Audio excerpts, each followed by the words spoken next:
Fala, meus irmãos, tudo na Santa Paz? Tô aqui, na padaria, de boa, tranquilão. Resolvi gravar isso aqui antes que eu esqueço. Você já viu falar em vigilante itinerante? Já viu falar?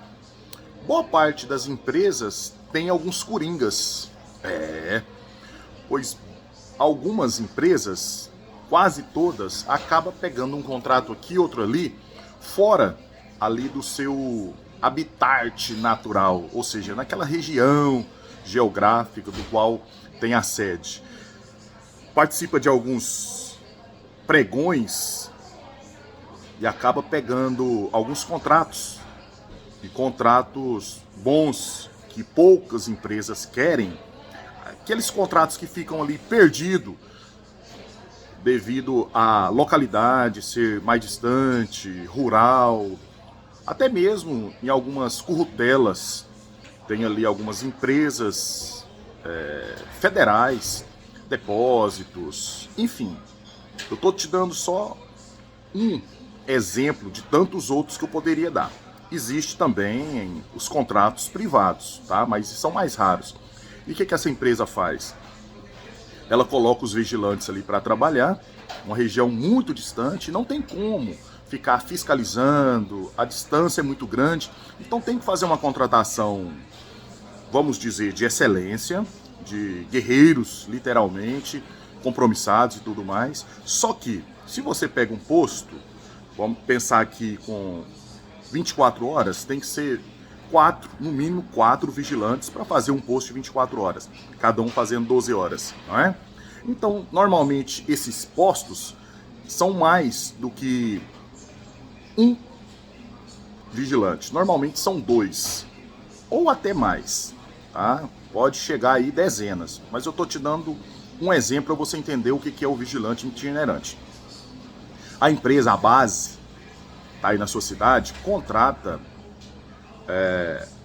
o vigilante com ciência que ele vai tirar férias, atestados desses lugares mais remotos. É isso mesmo. Como se ele fosse um nômade.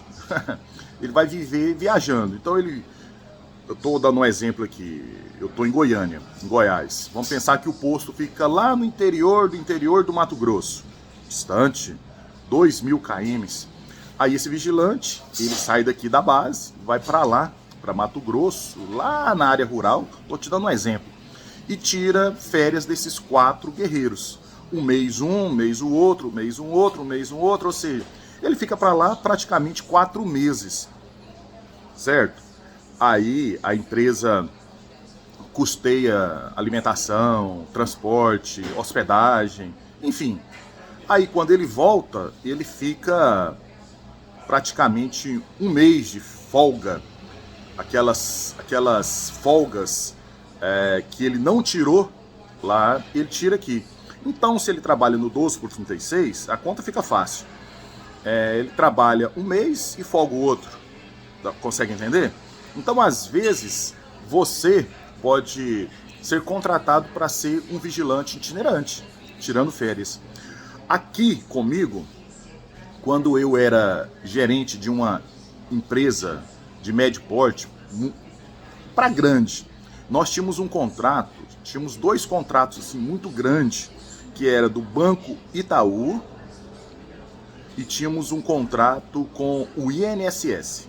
Então o Banco Itaú tinha em todos os lugares, e esse contrato era muito grande. Então tinha muitos interiores do interiores, aquela currotelinha que tinha ali uma agência, e não pode ficar sem o vigilante, óbvio.